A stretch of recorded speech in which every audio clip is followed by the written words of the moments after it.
Started. Well, I want to welcome you all to the Woodrow Wilson Center. My name is Kent Hughes. That among my other duties, I have the privilege of directing the Global Energy Initiative here at the center, and as a result, I do an awful lot of things together with the Kennedy Institute, which has really been a leader here at the center. Let me, for those of you who are new to the center, even though I know this is the sixth of the cross-border dialogues. Some of you may be new to the center. Let me just say a word or two about what the center is, how it was founded. We were established in 1968 as a living memorial to Woodrow Wilson. As you may know, he was the only American president to have had a PhD. He was quite a distinguished political scientist in his era. And that's after getting into politics, becoming president, he really thought that the academic and the policymaker were in many ways engaged in the same enterprise, that he was a better policymaker because he studied this as an academic, and that he'd been a much better and much more enriched researcher had he had more exposure to the policy world. So that's the mission that the Congress gave us, to bring together many of the people you're here this morning that are doing the best thinking about energy, carbon capture, and so forth, and then many of the other people who are in business or actually doing the research or on Capitol Hill making law, trying to clarify those choices and opportunities that lie ahead. Well, we really, it is just a pleasure looking through the program for today and seeing the number of partners and sponsors, and how this, again, really picking up what Prime Minister Wall said, that this is very much a cross-border kind of partnership, a North American partnership that, in this case, in terms of carbon capture, is really wrestling with a critical global challenge. That, as the Prime Minister suggested, that whatever were to be done in North America, that India and China are sitting on mountains of coal, and they are going to use them. So carbon capture becomes really an imperative from virtually every point of view.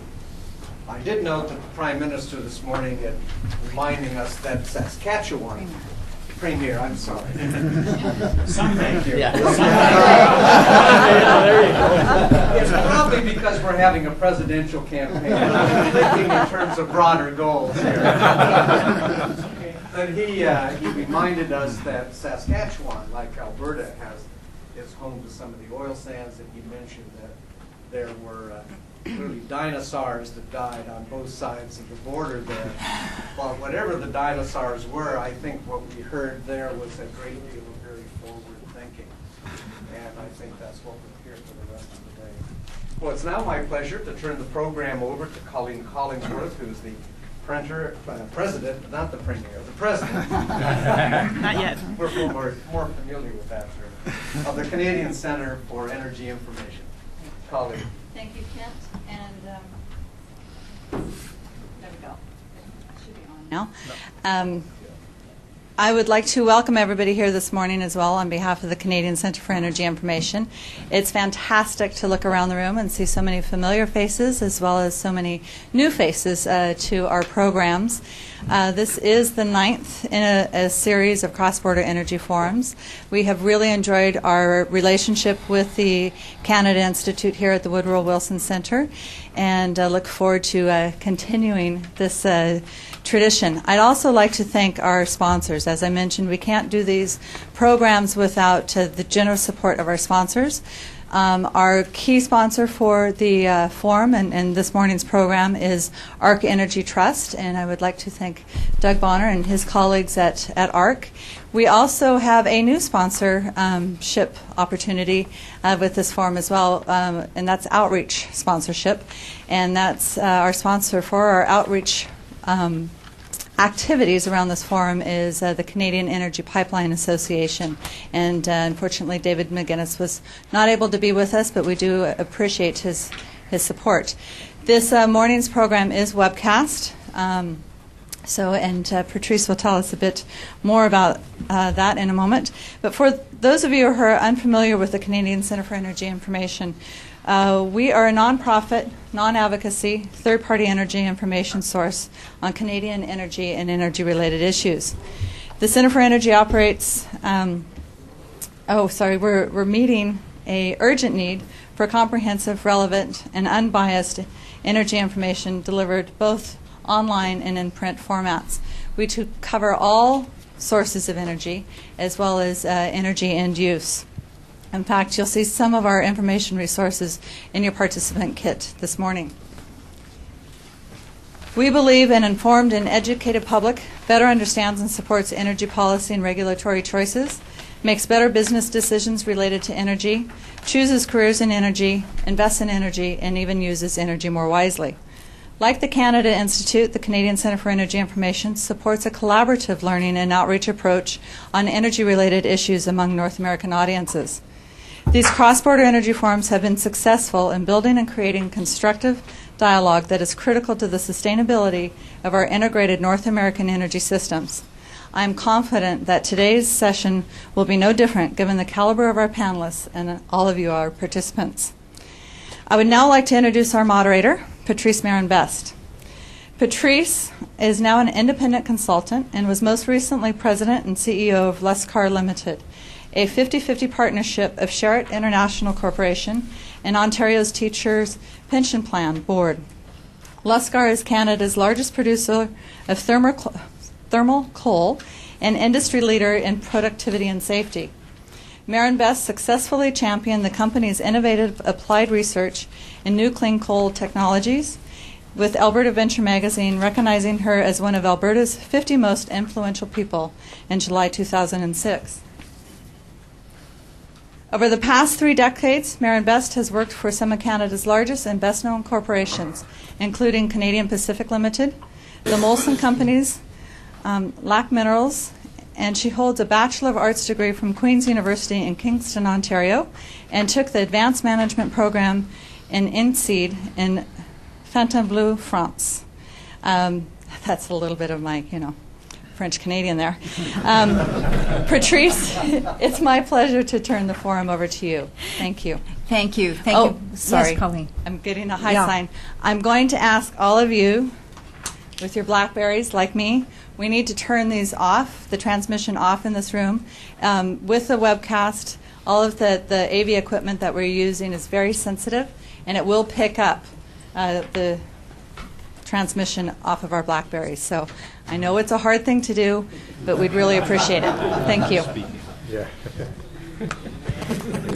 Well, I'm sure if anyone is just missing that hum when you put your BlackBerry on in a meeting, that lots of us would be happy to hum for you if you just can't do without it. It is absolutely great to have everyone here at such an early start and such a dynamic presentation by Premier Wall. I can't see everybody in the room. Is the Premier in the room? Minister of Energy Boyd? I believe they are joining us, but it was a tremendous address. Certainly, you can see Saskatchewan's on a new page. That's maybe an inside joke for the Canadians, but it is meaningful. Well, we are here this morning and today to talk about carbon capture and sequestration, storage. This certainly is a central issue of our time, a central energy issue, and one of systems integration, infrastructure, capital allocation, who's going to bear costs, you name it, and it is of tremendous interest and tremendous public interest. So it's great to see this overflow crowd. I'd like to remind everyone of the format for today. We will start out with what I call the lightning round here this morning, and these are a tremendous resource group, and I assure you their initial comments during this hour of the webcast are simply your teaser, your taste for then what we'll be able to dialogue about in the following couple of hours.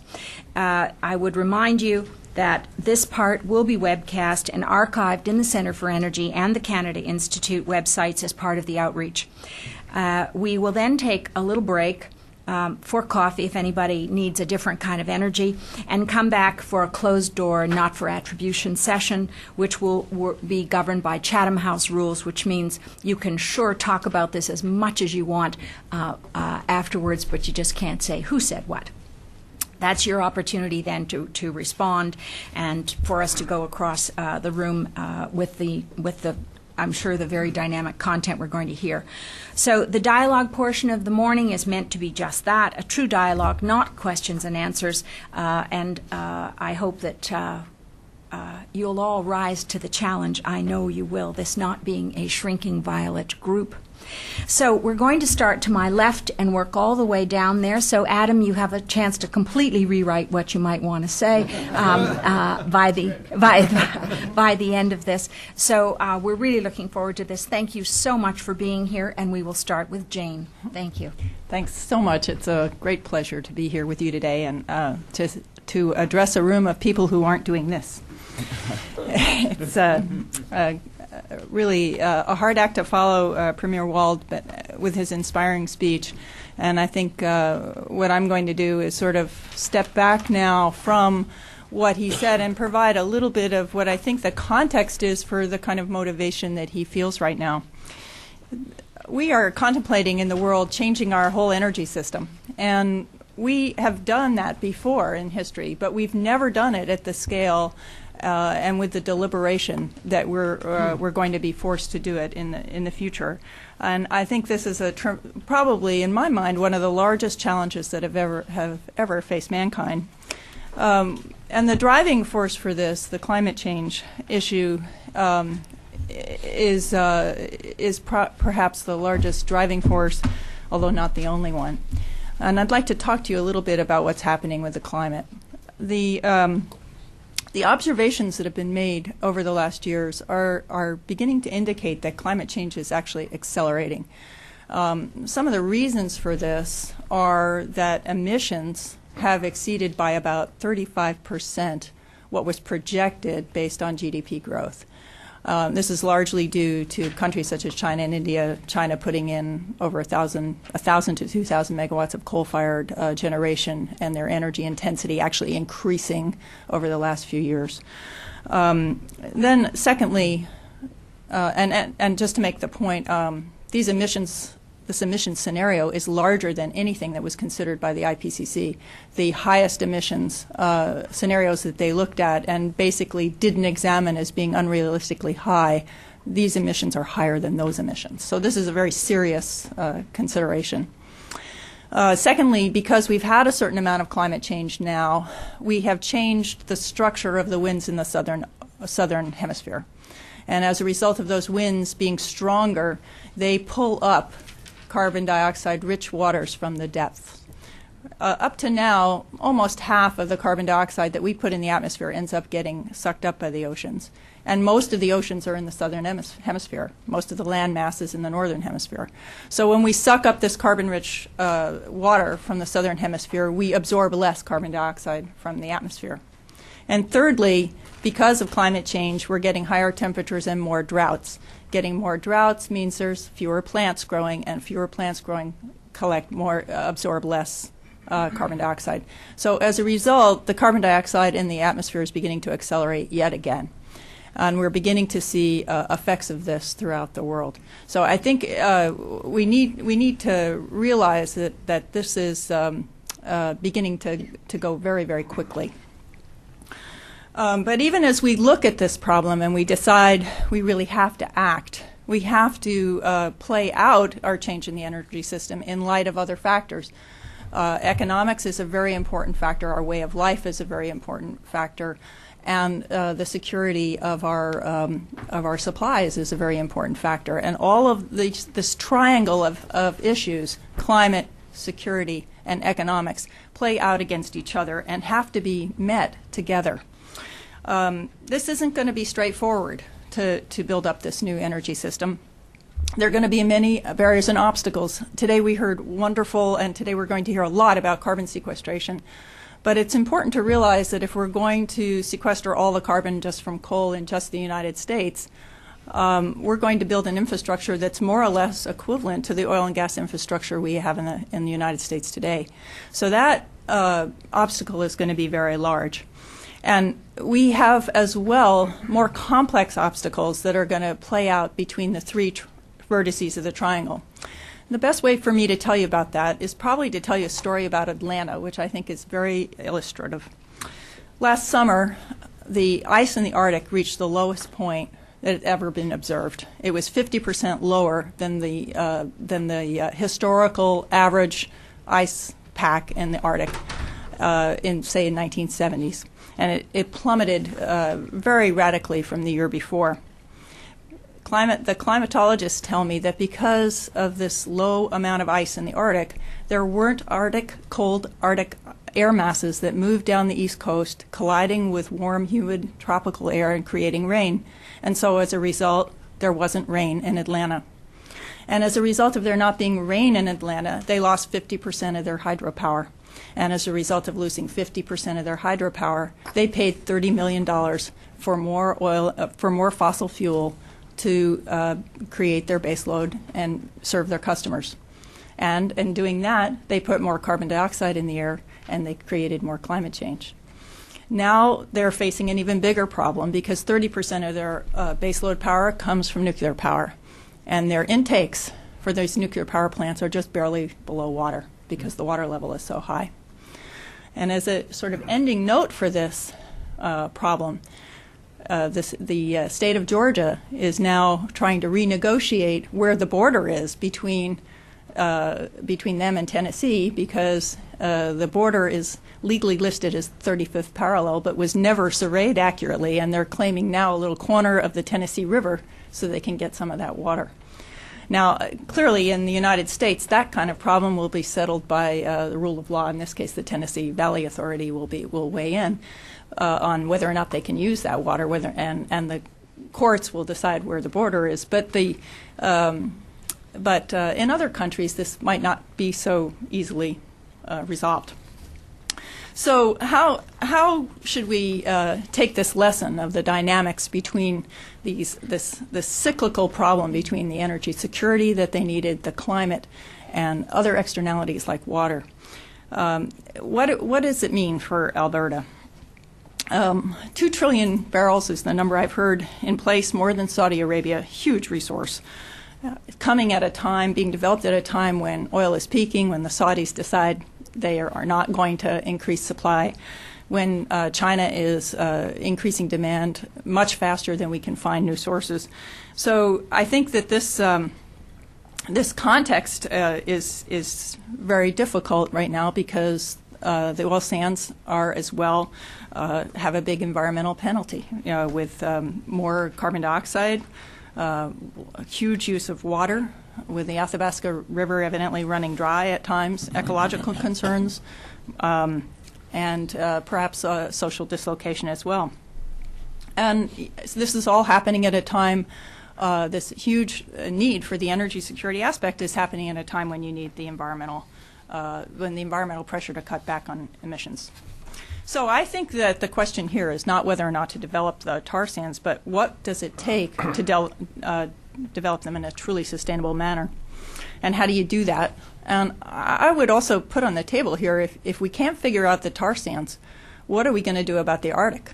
Because as the ice melts in the Arctic, it's not just going to be Canada figuring out what to do. And if Canada can't figure out a way to balance the economic and social and environmental issues that it has in developing with the economics of developing the tar sands, what's going to happen when you've got Russia and Finland and the United States and Canada all vying, and Russia going ahead and putting a flag at the bottom of the ocean, I mean, staking their claim in an increasingly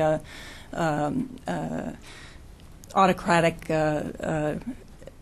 country that sees its power being developed through energy.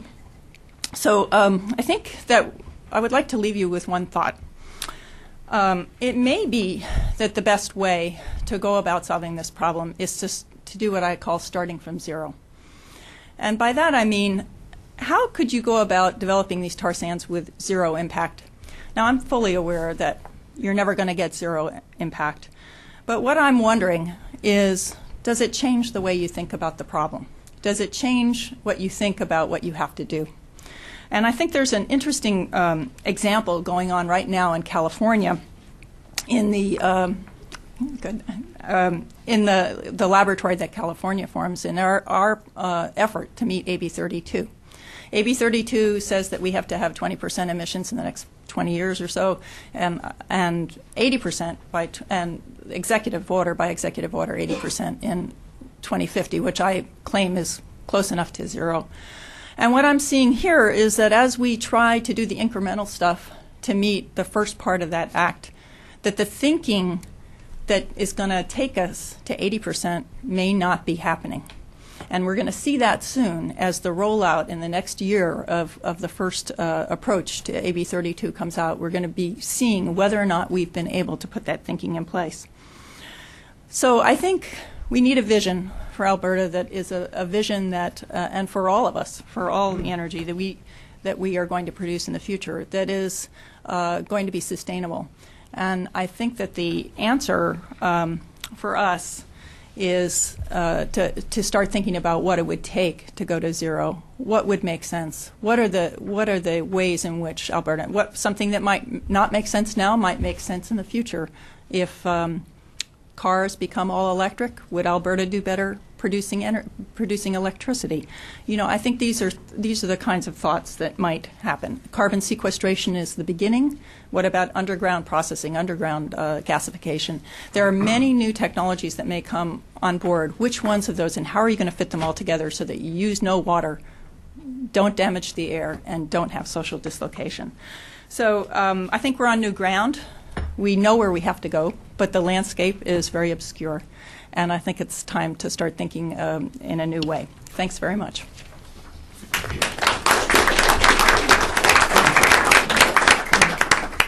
Thank you very much, Jane. I think having that kind of challenge, how do we think differently, is always a good one to ask fundamentally, and it'll give us something to chew on as we listen down the panel. So, Doug, on to you. Thank you very much. Good morning, everyone. We're very pleased to have the opportunity to sponsor this forum and to share a few of our thoughts about a project that may help play a huge role in helping Canada significantly reduce CO2 emissions. Slide, please. Speak up a little bit there. Okay. On the left is a locator map of Canada, including the 3 westernmost provinces. Unfortunately, I included Saskatchewan, who is present today, as well as Alberta and British Columbia. What you see is the Redwater oil field, which ARC operates, located just outside of Edmonton.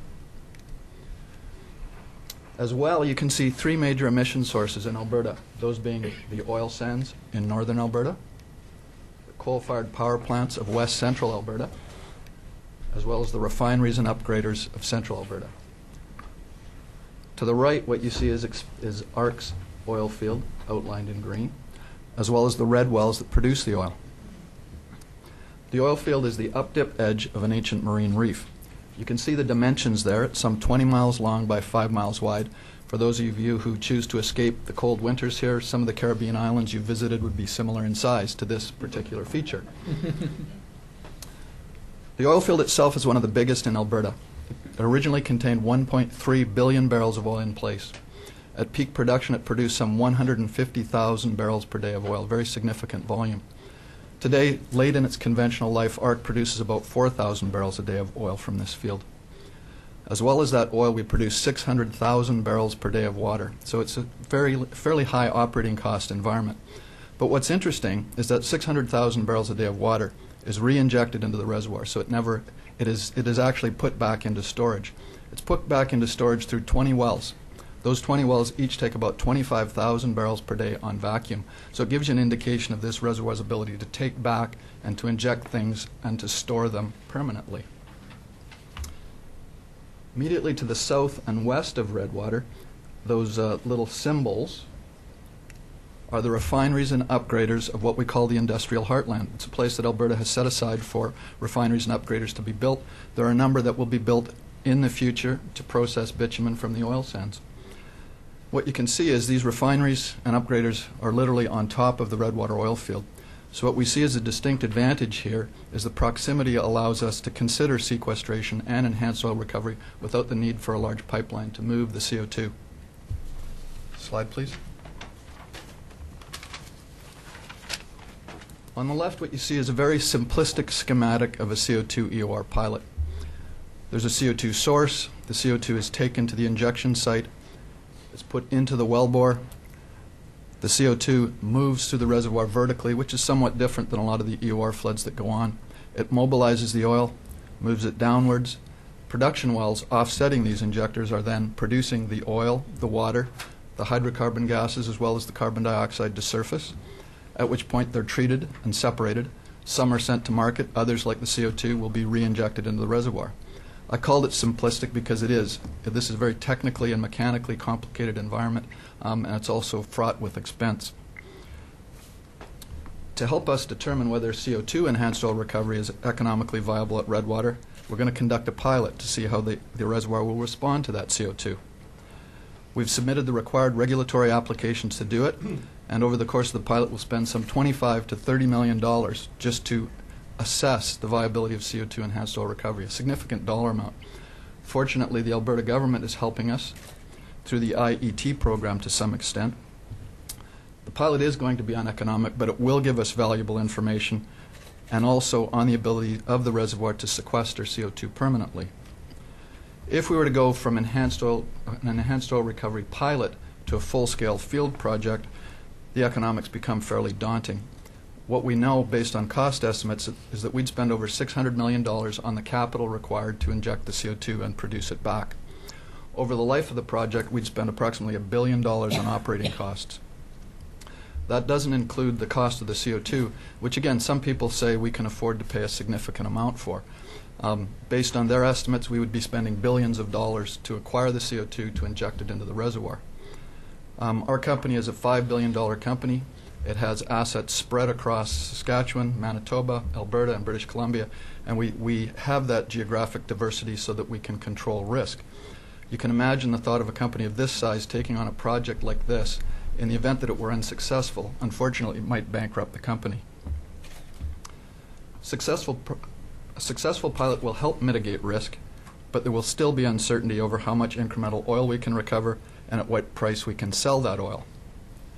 Those risks oil and gas companies face every day in our decision making, and the risks we're prepared to take.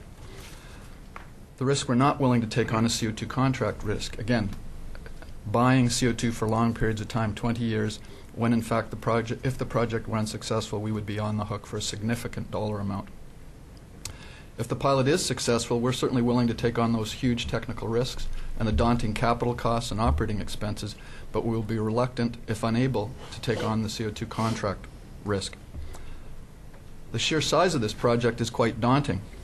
I talked about the ability of the wells to take CO2. A commercial scale project would take some 10,000 to 15,000 tons of CO2 per day.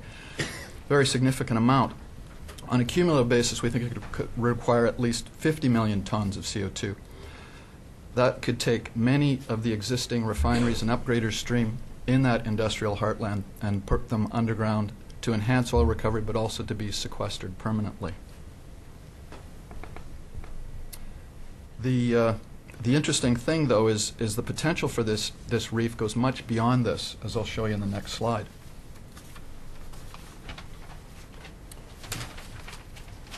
On the right, what you see is a cross-section of the full Redwater Reef.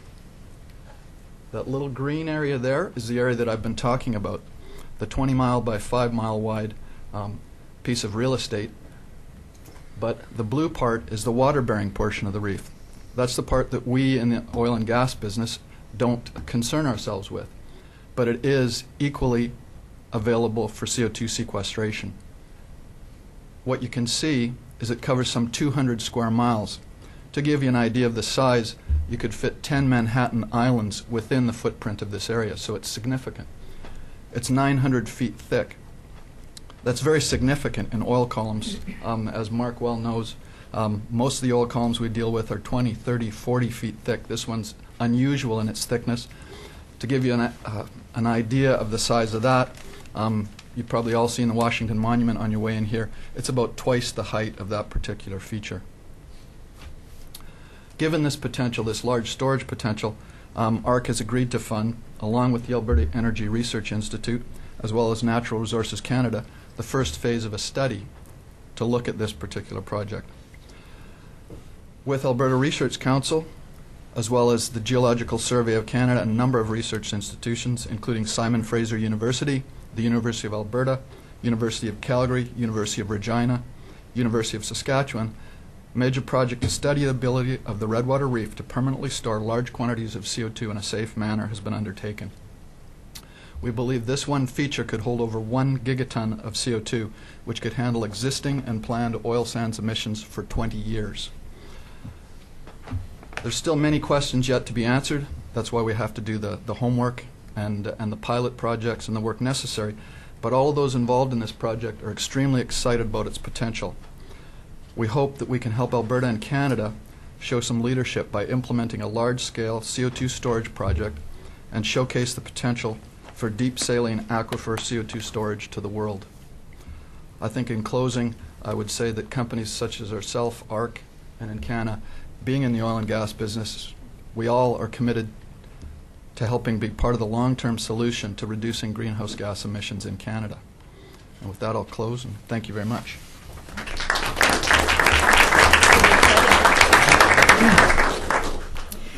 Thanks very much, Doug. It's absolutely fascinating. We'll move on to Mark. Okay, thank you.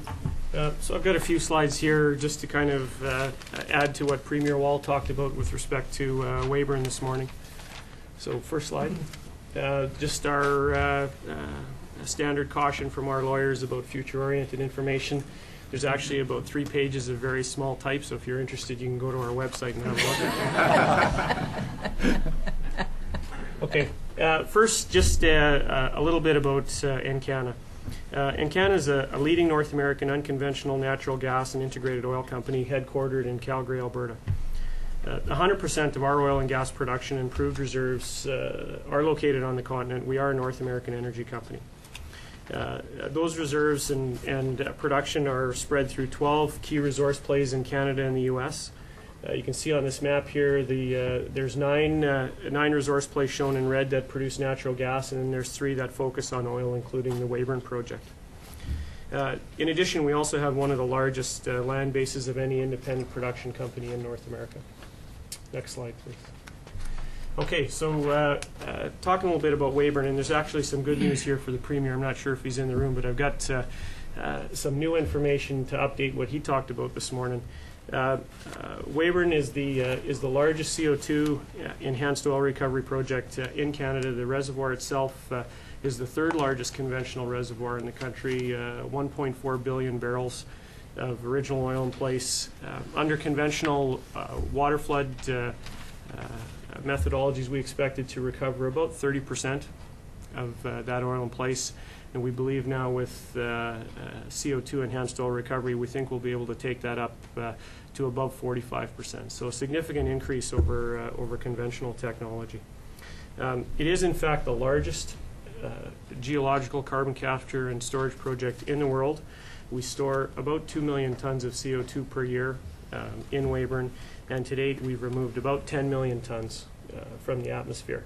And that's equivalent to taking 2 million cars off the road for a year.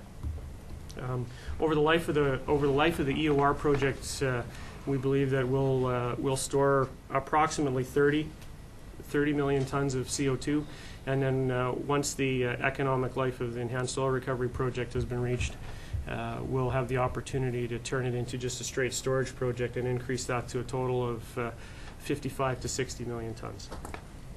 And another unique aspect of this project is that it's been intensively studied by the International Energy Agency and is the world's first CO2 measurement, monitoring, and verification initiative.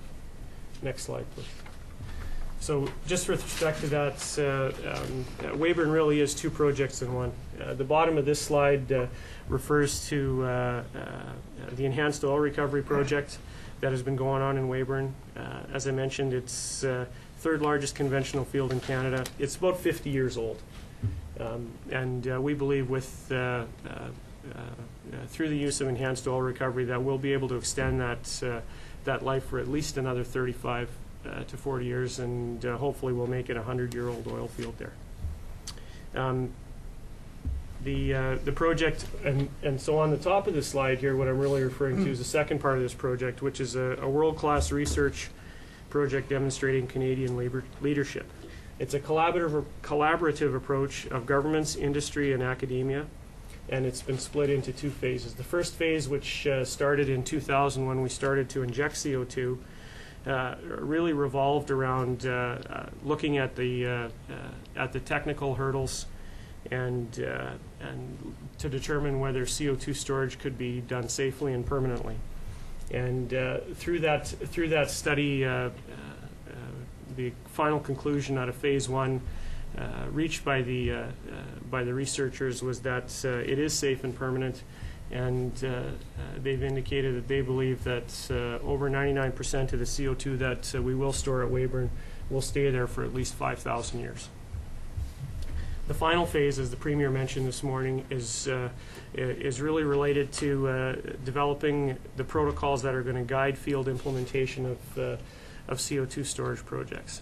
And the method for doing that is to develop a best practices manual that will focus both on the technical and other areas, including regulation, policy, and public outreach.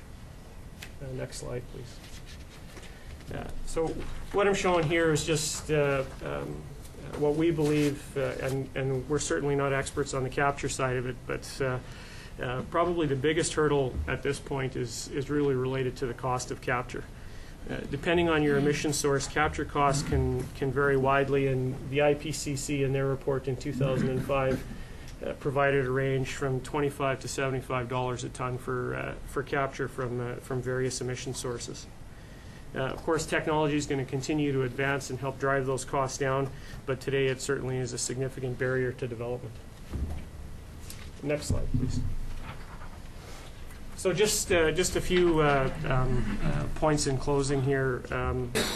Obviously, with the existence of our projects, carbon capture and storage is real, and the potential to increase the use of it is real.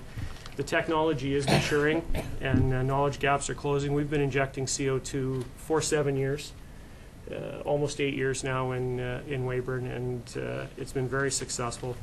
The economics really do matter. Source of supply of your CO2 and the proximity to storage, as Doug mentioned, are key factors in the economics. Having the right policy and regulatory frameworks in place to actually allow this to advance is obviously a key to the whole thing. Public perception as well. I think the oil and gas industry has been dealing with sour gas and acid gas injection for many years without any issue. And so I think dealing with CO2 capture, pipelining, and storage should really build off of that existing base of knowledge there to help build the confidence and the trust that industry really does know what they're doing and they can do this safely and effectively. And then, of course, as the Premier mentioned this morning, this isn't just going to be a North American issue. With the amount of coal that's being developed in India and China, this is obviously something that you want to take and transfer elsewhere. And that's it. Thanks.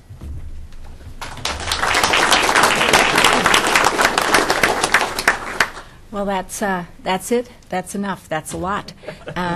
It's Mark's last set of points there really do, I think, give us that Rubik's Cube that all has to line up for this to work. Integration is certainly the key.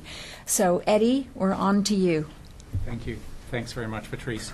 Good morning, everybody, and thank you for the opportunity to address you. I am going to talk about the oil sands in a carbon-constrained world. And so if you go to my first slide, it talks about the unconventional reality. I didn't want to use the word truth, the unconventional truth, so I saved the unconventional reality. Or the inconvenient. Energy demand is accelerating, as everybody has said. The easy stuff is a struggle. We're seeing, even in the best fields in the world, very high water-to-oil ratios already. That takes a lot of energy. The global barrel is getting heavier as we move forward. And in all of these cases, the CO2 challenge is greater. So you want to hit the next one? And this is just showing it schematically. As we move away from the easy stuff, the conventional oil and gas, the world is getting heavier. There's greater energy intensity. And as a result of that, we have increased GHG emissions. Next one, please. Size of the oil sands, it's huge. You can see the barrel over the Arctic, the 177 billion barrels. versus the other barrels in the North American context. You can see that that's pretty big. But we're really only counting about 10% of those total barrels. This is the 175 reserves that are put in there. So it's a very small proportion of what we think is available. And so if you go to the next slide, you can see that we don't talk a lot about the carbonate resource. You can see Peace River, Athabasca, and Cold Lake are the major parts of the oil sands. But we also have a huge resource in the carbonates, sort of the underlying carbonates. And Grossmont Reservoir is the largest one of those. You can see the formation area is the size of Panama. It is being looked at, and so the message from this slide is that in the future there will be more resources available from the oil sands. So that 10% will increase quite significantly as a result of this. Next slide.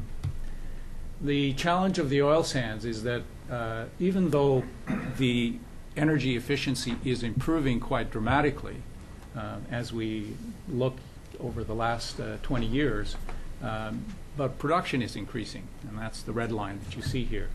And with increased production, of course, we have the total emissions increasing as well. So what are our options for reducing CO2?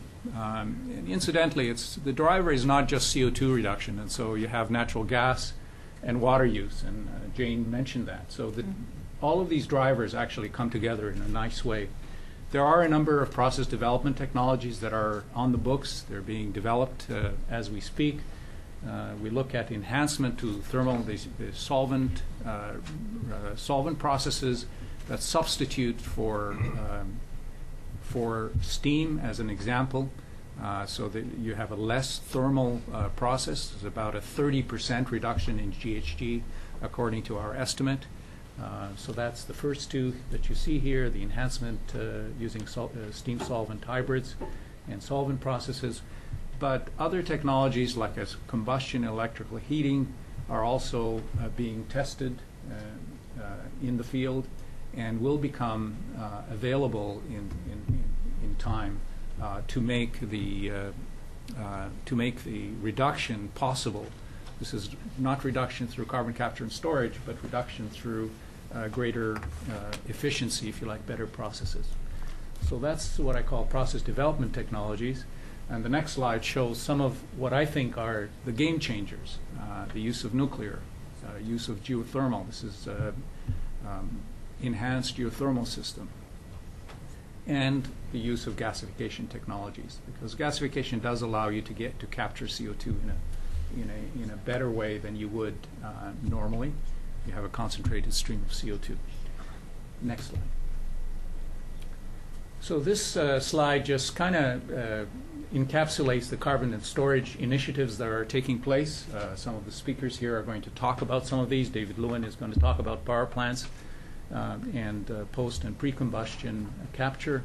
There's a lot of work going on combining gasification with upgrading and refining. That integration does also allow you to capture streams of CO2. There is a CO2 transportation work that's going on. That's the industry consortium that's ICON, and Stephen Kaufman is here, and he can tell you a lot more about that. CO2 utilization and storage, we've heard about the EOR projects that are taking place. These are commercial projects. We've got a lot of acid gas injection. We're talking about 45 of those in Alberta and BC alone. They're currently what I would call commercial projects.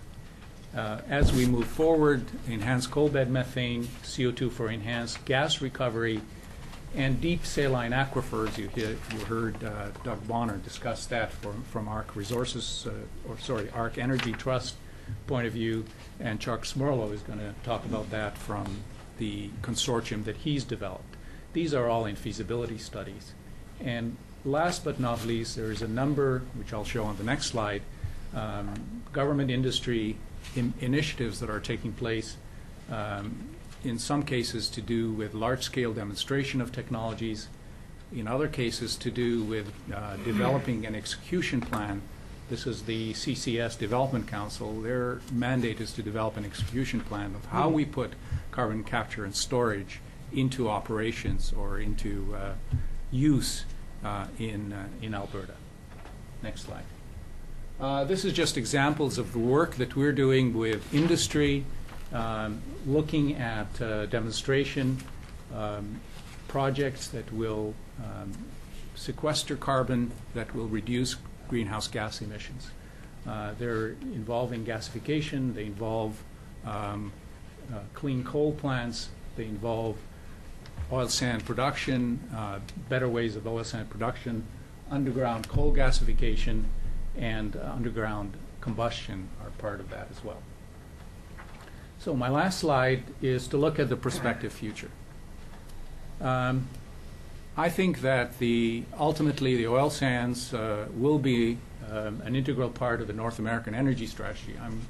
I'm thinking that in the future we do need a North American energy strategy. That'll make collaboration between our two countries, and include Mexico in this picture, will be much easier to manage.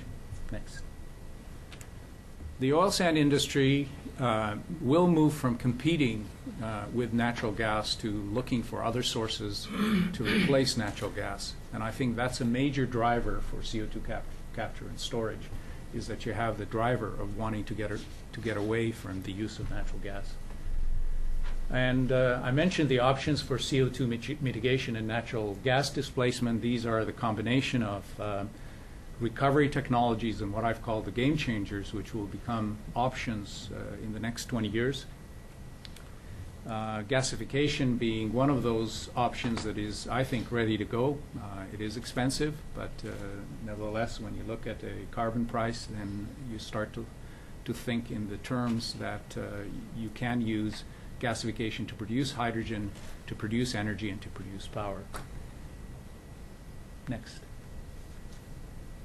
The last point is that GHG mitigation will become routine part of doing business, not only in oil sands, but in the power industry. Thanks very much.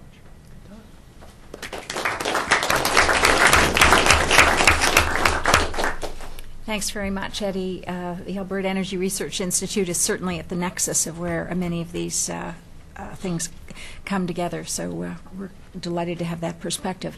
David, on to you.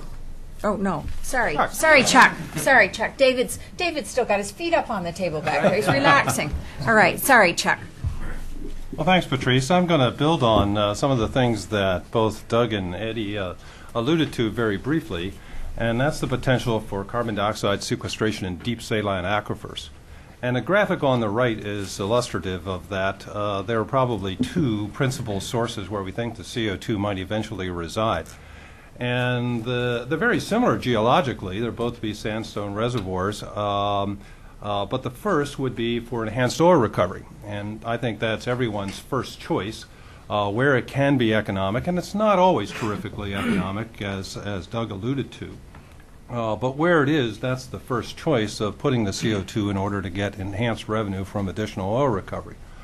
But what we've discovered as we have been in the course of our evaluating this market is that it's very likely that there will not be enough demand from enhanced oil recovery projects to be able to sequester the amount of carbon dioxide that will be necessary to meet even the kind of targets that are being talked about currently, let alone some of the more ambitious ones.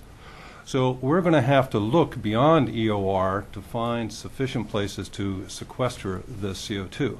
And we think the answer would be in these deep saline aquifers, which the Western Canada in particular, and the world generally has quite a bit of it, to the point that we think that, I've seen some estimates that believe that worldwide there would be enough capacity in these deep saline aquifers to sequester all of the current levels of CO2 emissions for more than 800 years. And Western Canada is blessed with a lot of that, so we think long term that that is going to be the answer to be able to store the kind of volumes that we need. One of the other benefits of it is that these exist throughout the sedimentary basins, and even though they're very often in conjunction with oil and gas producing areas, they don't necessarily interfere with it. Interference can be a good thing if you're consciously designing it that way to provide enhanced oil recovery.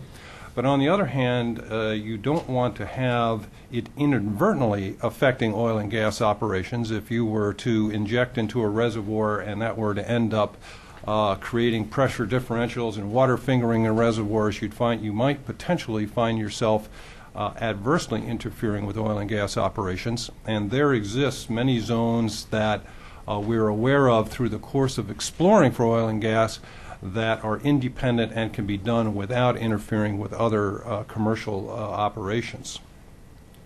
One of the other important considerations for saline aquifers is that it needs to be integrated with a larger CO2 infrastructure. And as part of the thing that Enbridge is trying to design is an integrated pipeline network that will be able to connect the emitters of the CO2 with their eventual sequestration, and to have the storage location along the route that the same pipeline might be able to serve the enhanced oil recovery operations, and then that volumes which will not be required for EOR could be safely sequestered in these deep saline aquifers using the same transportation infrastructure.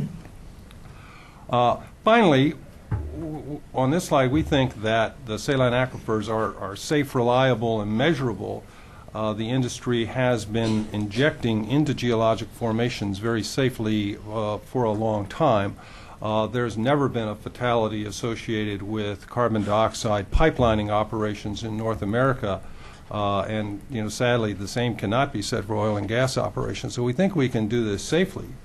The industry has also been injecting acid gas, as Eddy alluded to, very safely for many years, and so we believe these pilots can prove up the safety and design protocols that will enable us to measure and monitor the injection of CO2 in a way that will satisfy the inevitable public concern about it. Now, we've been talking about this for a long time, and Chris, if you could hit the next slide. But we thought that it's time to take some action now to try to trigger a resolution of some of the issues that have been done. And so Enbridge has been coordinating a industry-wide consortium, and as you can see, we have down there in the bottom with the graphics a wide diversity of some of the major energy players in North America associated with the pilot project that's going to explore the ability to utilize these saline aquifers. And some of these, as Enbridge was evaluating some of these things, they've been discussing these issues for 10 years sometimes. Who owns the pore space? What sort of environmental requirements will be had? But nothing focuses the mind like a hanging in the morning or a specific project that you have in mind that you need an answer to. Rather than just having an academic study, which are necessary forerunners to all this. To be able to resolve some of these issues, you need a real project. And so we and many of these companies are our customers on our pipeline network. They trust us to transport their main product, and we have good ties with these and have coordinated this effort to get a real project going that's going to resolve some of the issues about who owns the pore space, what specifically are the environmental regulations required, and to be able to prepare actual applications. I'll probably do this in 3 phases, as this timeline suggests. The first is the study phase, where we're going to design and cost an actual pilot, and we'll have to evaluate the various aquifers that are out there. We're blessed in Western Canada with a lot of them, but part of our criteria will be, does the geological formation have structural integrity? Where is it along a potential pipeline route? How close is it to a source of CO2? Where is it with respect to the EOR operations? After we do that study, we'd move into an actual physical operation. It'd probably take us a year and a half to secure the funding and to do the actual construction and the building of the injection pilot. And we'd like to operate it for a couple years as well, probably at the scale to 1,000 to 3,000 tons per day. Once that pilot has been demonstrated that we can do it safely and effectively, and we know where that CO2 is going through a rigorous monitoring, measuring, and verification program, then we think that it's possible that these could expand to commercial operations, which would probably on the order of 20,000 barrels a day. And we would probably have several of these just within the province of Alberta that integrate with the CO2 network. Now, this is the Alberta project, and we're also involved with a similar project in Saskatchewan. Premier Wall referred to the PTRC, and we're working with them in a project in Saskatchewan called Project Aquastore, which has similar objectives to be able to do a pilot program and to demonstrate the use of deep saline aquifers in Saskatchewan. So between the two of these, we hope that we are able to do something now to take something that's been in the study stage and to turn that into a physical pilot program and to do it as soon as possible. That concludes my remarks. Thank you.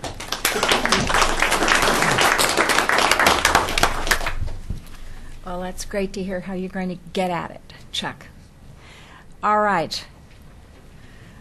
We've got David's first slide up there, so now we'll turn to you, David. Thank you. Okay, thank you, Patrice, and morning, everybody. Thanks for the opportunity. Carbon capture storage, should we, can we? Absolutely. The perspective that I want to bring this morning is of a coal-fired generator. And our main focus is to capture the stuff. We expect that someone else will actually transport it and store it, but our main interest is in actually capturing it, and that brings along enough of challenges for us. So the message I want to leave here is that we will have CO2 for sale, pure in a pure form, at the plant gate. We want somebody to buy it. Next. This is just a location of EPCOR's operations. We centered in Edmonton. We have power plants across Alberta and quite a few in the U.S. Now. We have two coal gasification initiatives. Number one is the hydrogen initiative with the Dodge Roundhill plant with Shared International Ontario Teachers Pension Plan. Again, the primary product there is hydrogen, but our particular interest is in power generation and also in water and wastewater treatment. The second project that we're involved with, and this is my project, is the 3-year front-end engineering design of a 500 megawatt IGCC integrated gasified combined cycle plant based at Genesee in Alberta, which I have to say is funded in 3 ways. One by industry, which is EPCOR, so it's $11 million is coming from EPCOR, $11 million coming from Alberta Energy Research Institute, so my thanks to the province of Alberta, and also the final third is coming from Natural Resources Canada, so my thanks to federal government. We, along the way, are not just capturing CO2, but intend to significantly lower emissions of NOx, SO2, particulates, and mercury. I noticed that Doug Bonner mentioned that the pilot plant that they're considering Redwater was 10 to 15,000 tons a day. Just to put it into perspective, the power plant that we're designing will in fact capture something in the order of 10,000 tons a day. So we could form a deal with Doug basically to supply all of its CO2 to his pilot plant.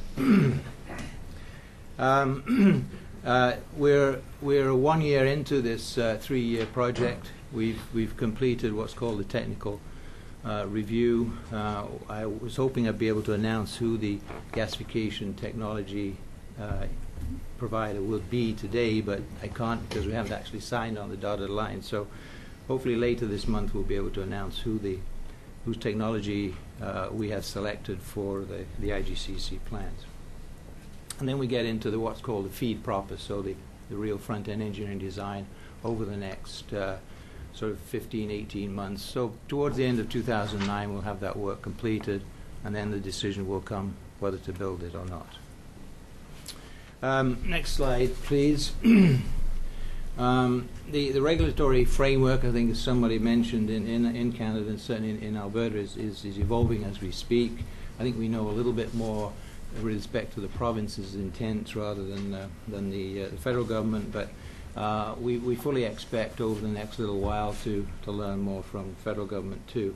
And there I'm really referring to the clean air framework in terms of CO2, particularly CO2 capture. But again, along the way, we're also conscious about the need to further drive down emissions of NOx, SOx, particulates, and mercury. We've seen some encouraging initiatives, both from certainly from federal government of late. Premier Wall mentioned in his speech with respect to the funding for Saskatchewan. There was actually $5 million going to Nova Scotia and another $5 million to University of Calgary. And this is just excellent, excellent news, because these are the kinds of things that actually get us started on this track to carbon capture and storage. Next slide, please. Now, once captured, and again, our main interest, as I said, is in capturing CO2, and that, believe me, will bring enough challenges along the way with respect to our industry. It's a real paradigm shift for our industry. We expect that there will be a transportation and a storage infrastructure in place, and I say that because for us as a utility to go forward and raise the capital and so forth to build this plant, which will be expensive, we need to be able to convince investors and so forth, the financial community, that we are not only able to capture the CO2, but we can actually ship it somewhere and store it. Without that, being able to do that, I think it's going to be very difficult for us to present the right risk level to those to the investment community. As you've heard a few times this morning, there's significant storage and EOR opportunities in Alberta, and certainly close to the Genesee site where we're planning to build this. For example, Genesee is only about 80 kilometers from the Pembina oil field, so it's a very close proximity in terms of building a pipeline and storing it. The challenges along the way, though, I think will be regulatory and legal issues, because in a big way, in a significant way, we haven't done this before in the province. Next slide, please. Now, EBCO is a power and water company, and this project requires technical engineering expertise, which frankly we don't have. We're learning as we go, but and we're acquiring the expertise along the way. But as a result, we will have to obtain, to operate plants like this, workers with skills, knowledge, experience, particularly from the chemical industry. So there would have to be a sort of a transfer of knowledge, if you like. We can train our workers and our operators along the way, but it is quite a huge paradigm shift for us to operate this type of facility. Next slide, please. We're members of ICON. Stephen here can tell you more about ICON than I can, but the purpose there is to encourage that infrastructure to be put in place. They're also members of ASAP that Chuck mentioned. But the scale of investment and the risk associated with the next generation technologies suggests that a future project will require multiple partners. EBCO, for example, would not build an IGCC plant alone. We're certainly looking for partners to share in the risk and share in the opportunity. And as a society, if we wish to implement near zero power generation technologies that are not yet, as we speak, economic, but will be in the future, we must have a frank discussion about how we're going to share the cost of these public services. And I mean share across society, not just with industry bearing a significant burden, but also with consumers. And the final slide, please. As we've heard, the demand for electricity is growing, continues to grow. Coal will continue to be a vital part of our country's, certainly Canada and the US's future energy security due to its cost and availability. Really the challenge for us is to continue to use that resource but in a more environmentally acceptable way. And for these projects, again, to come online, we see that other partners, regulatory agencies, will have to come forward to ensure that carbon capture and storage is viable. If we're not successful, my concern is how do we keep the lights on?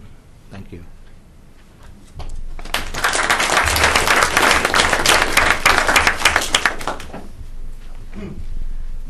Thank you, David. That and certainly your final comment of how are we going to keep the lights on and who's going to bear these costs and how we come to accept that and share it is also a new paradigm for policymakers, consumers, and voters and shareholders and so on.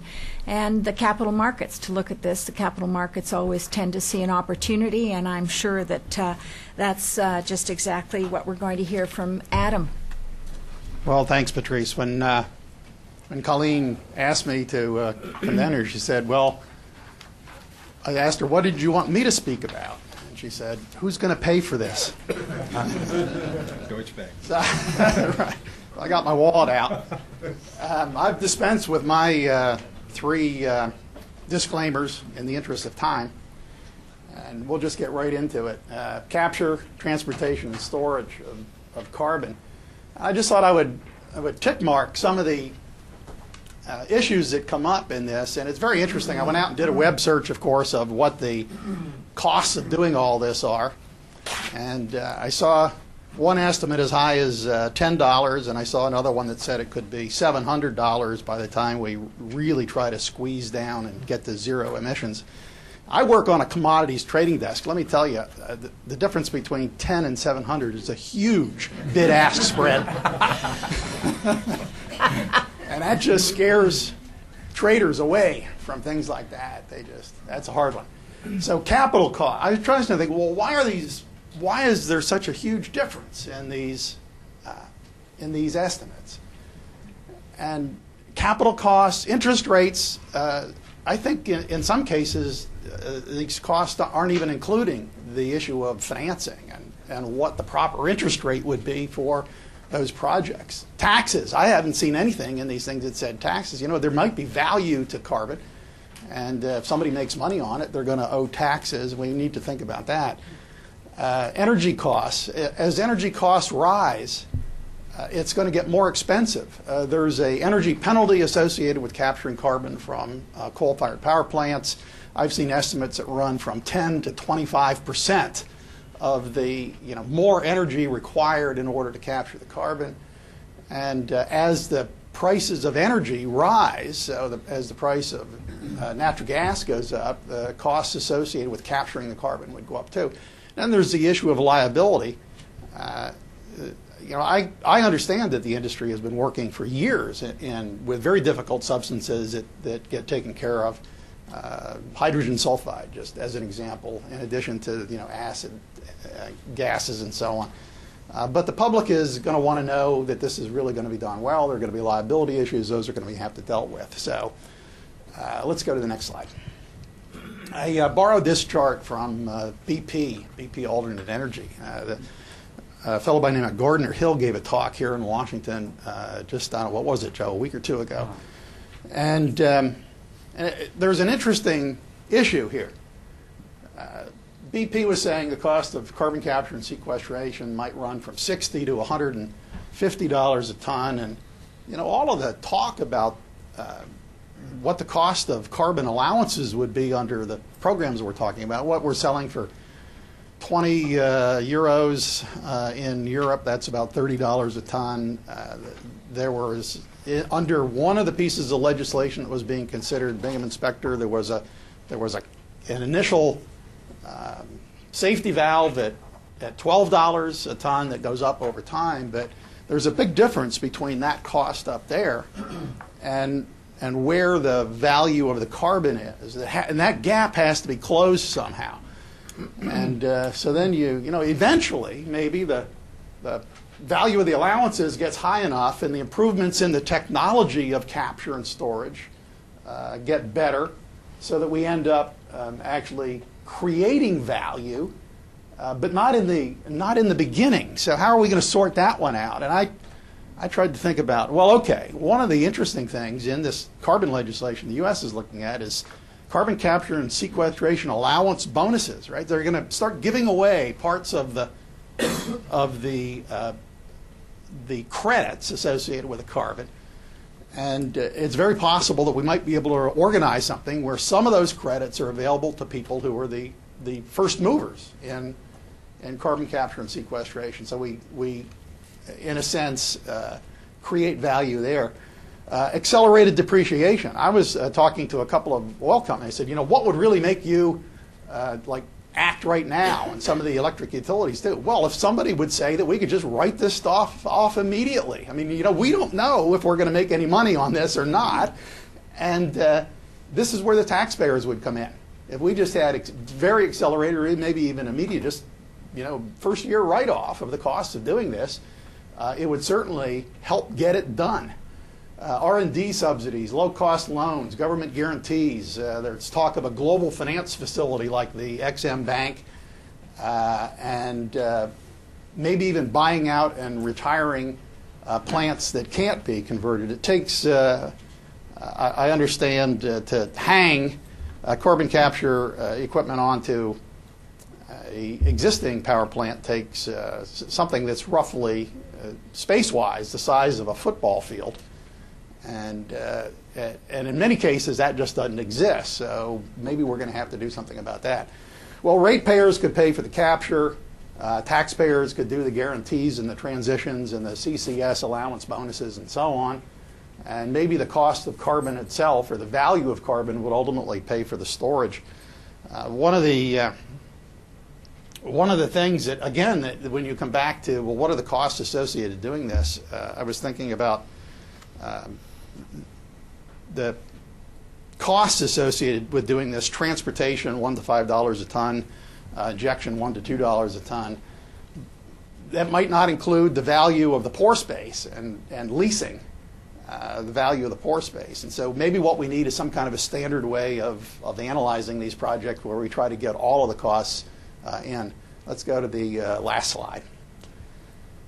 So I thought I would put this one up, and I didn't realize at the time that I put this up that it was going to fit perfectly into something that Jane said to get us started off, that this was going to require a complete change in how we're thinking about energy delivery in North America and Canada and the United States. This comes from the International Energy Agency, the 27 gigatons of carbon. That's what we're doing now. We want to try to get that down to 23, and that would be the 450 parts per million stabilization case. And so how are we going to achieve that? And some people think that maybe this might be the lower cost stuff: end-use fuel efficiency, do better with the automobiles, electricity efficiency, fluorescent bulbs in homes. I'll tell you a little story about that one, by the way. Switching from coal to gas, renewables, nuclear, and then carbon capture and sequestration.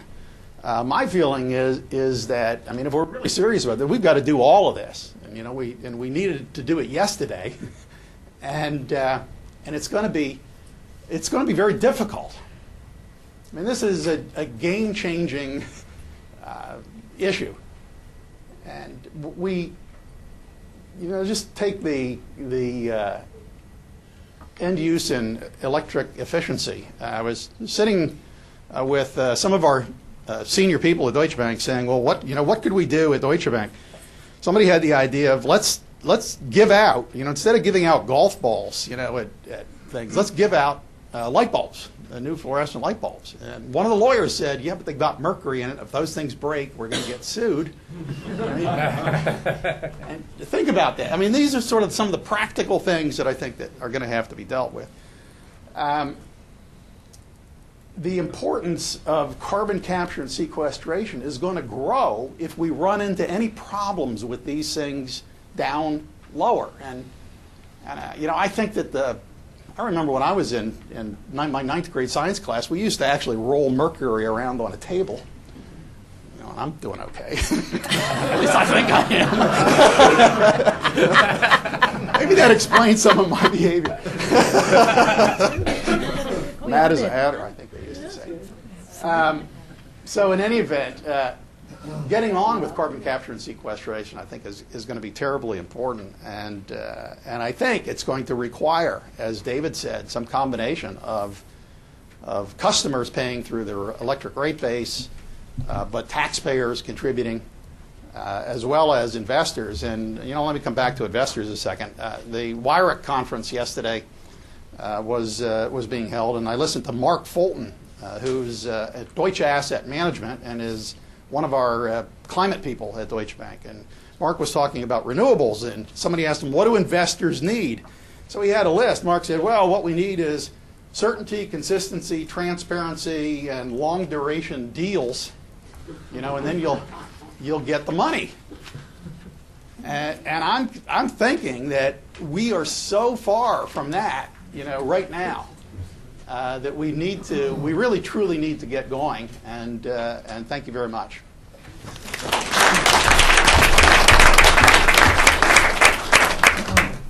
Well, thank you very much, Adam. What a perfect point at the end of the sentence for this morning's webcast session. So I think I'm getting a signal that all of our panelists have executed perfectly and in a very short time frame, and we'll probably let Doug and David go out, cut a deal during coffee, and Chuck can build the pipeline and connect the two of them. And so we're going to take a break right now and come back. But your response, I think your enthusiastic response to the panelists shows how much they did give us to chew on.